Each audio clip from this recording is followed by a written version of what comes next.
নমস্কার বন্ধুরা, কেমন আছো সবাই? আশা করছি সবাই খুব ভালো আছো আর আমরাও ভালো আছি।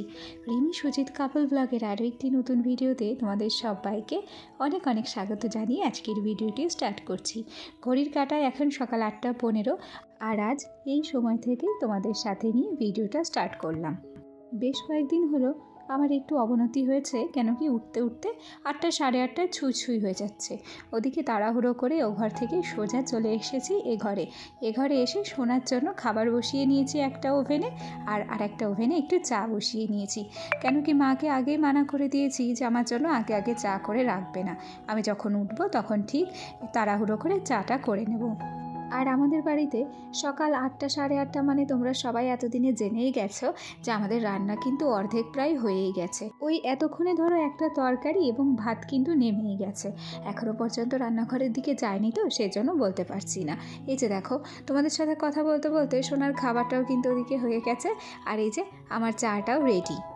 পৌষ মাসের তো প্রায় শেষ, সেই জন্য আকাশে সূর্য মামার দেখা পাওয়া বেশ দুঃসাধ্য বলে মনে হয়।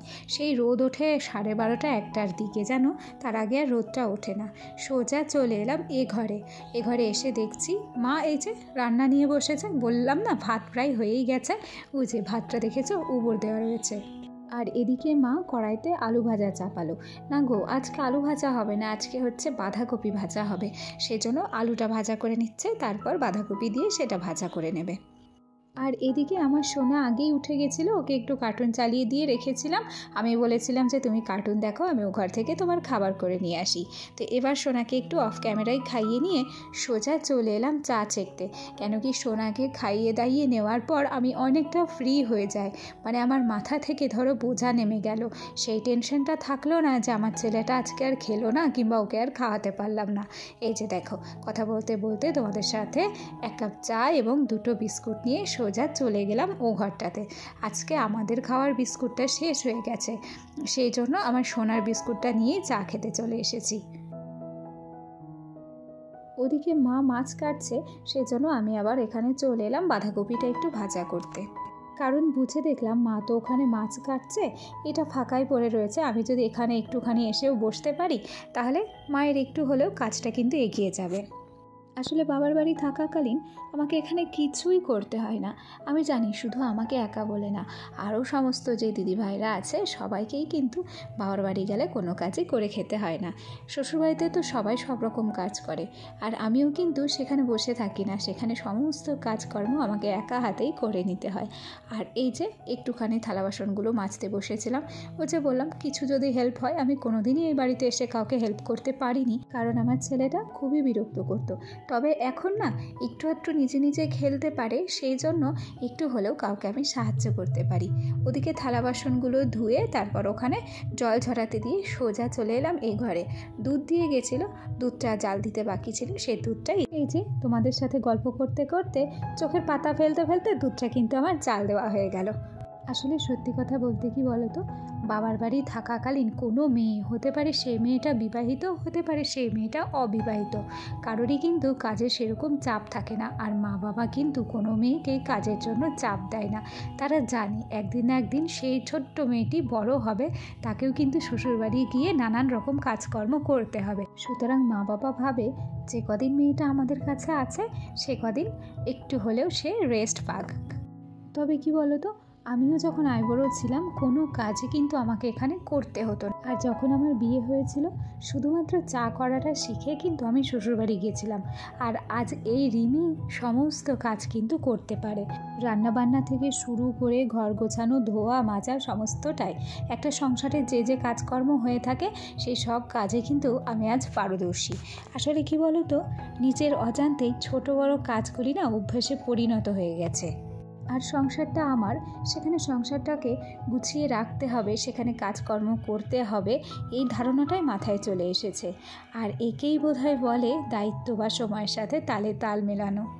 যাকে ওদিকে গল্প করতে করতে বিছানা গুছিয়েছি, কয়েকটা জামা কাপড় ভাঁজ করার ছিল সেগুলো গুছিয়েছি।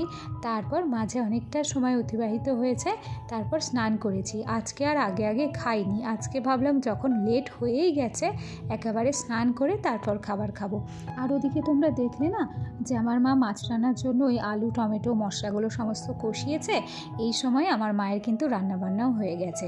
আর এই দেখো স্নান করে এসে একটা পাগলামি করেছি, আমার চুলে যে আরও একটা ক্লিপ ছিল সেটা আমি বুঝতে পারিনি। এখানে আমি চিরুনি দিয়ে যতবার আঁচড়াচ্ছি ততবার দেখছি কি আমার কিছু একটা বেঁধে যাচ্ছে। এবার সেটা আমি এই যে ক্যামেরার মাধ্যমে দেখেছি, তখন তো আর দেখিনি।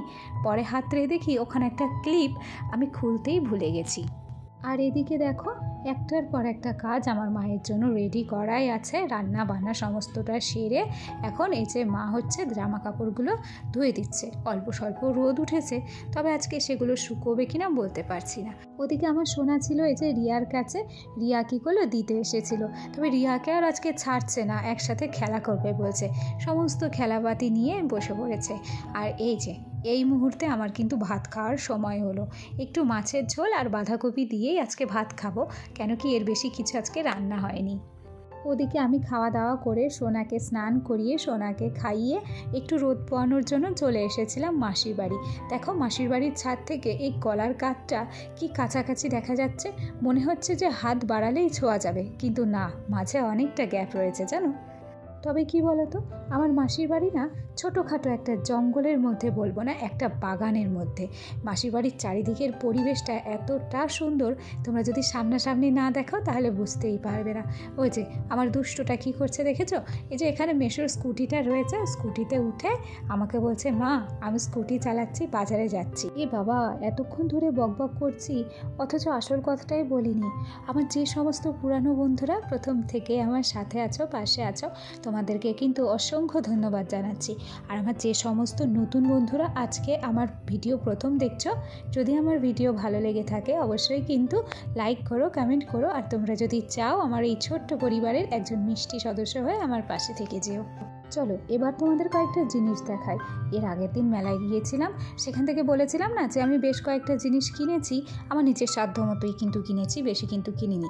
সেই জিনিসগুলোই তোমাদের সঙ্গে কিন্তু শেয়ার করব। ওই যে আমার সোনার জন্য একটা বন্দুক নিয়েছি, আরও একটা বন্দুক নেওয়া হয়েছে সোনার জন্য, এই যে এই গাড়িটা নেওয়া হয়েছে। এবার দেখো আমি কি নিয়েছি।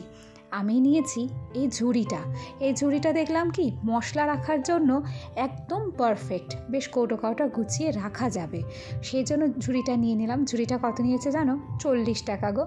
আর এই যে দেখো এই কন্টেনারগুলো নিয়েছি।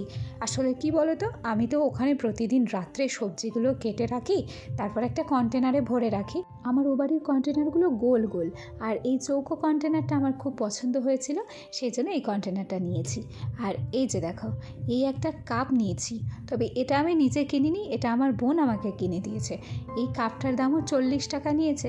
কাপটা দেখতে কিন্তু মাটির কাপের মতো লাগছে দূর থেকে, আসলে ওটা চীনা মাটির কাপ। খুব সুন্দর লাগছে না কাপটা? আমার কিন্তু বেশ পছন্দ হয়েছে। আর আগের দিন আবার গেছিলাম বাজারে, সেদিন সোনার জন্য এই গাড়িটা কেনা হয়েছে। মানে বাজার ঘাট কোথাও গেলে সোনার জন্য কিছু না কিছু অন্তত কিনতেই হয়। দেখো কেমন দুষ্টুমি করছে।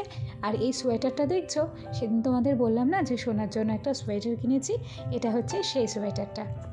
চলো তোমাদের সাথে গল্প করতে করতে ঘড়ির কাঁটায় এখন 8:30, আর সোজা চলে এসেছি সোনার জন্য রাত্রের খাবার করতে। ওদিকে সোনার জন্য সুজিটা একটু ভাজা করে নেব, কেন কি সুজি এখন অল্পই আছে, এটুকুই ভাজা করে রাখছি। ও আর হ্যাঁ, এতক্ষণ পর্যন্ত যারা আমার সঙ্গে ছিলে অবশ্যই কিন্তু আমার ভিডিওটিতে একটা লাইক করে দিও। আজকের ভিডিওটা আর বেশিক্ষণ বাড়াবো না, আজকের ভিডিওটা এখানেই শেষ করব। আগামী দিন আবার একটা নতুন ভিডিও নিয়ে তোমাদের সামনে হাজির হয়ে যাব। ততক্ষণ পর্যন্ত তোমরা সবাই সুস্থ থেকো, ভালো থেকো, অবশ্যই আমার সাথে থেকো আর পাশে থেকো। আজ আসি, টাটা।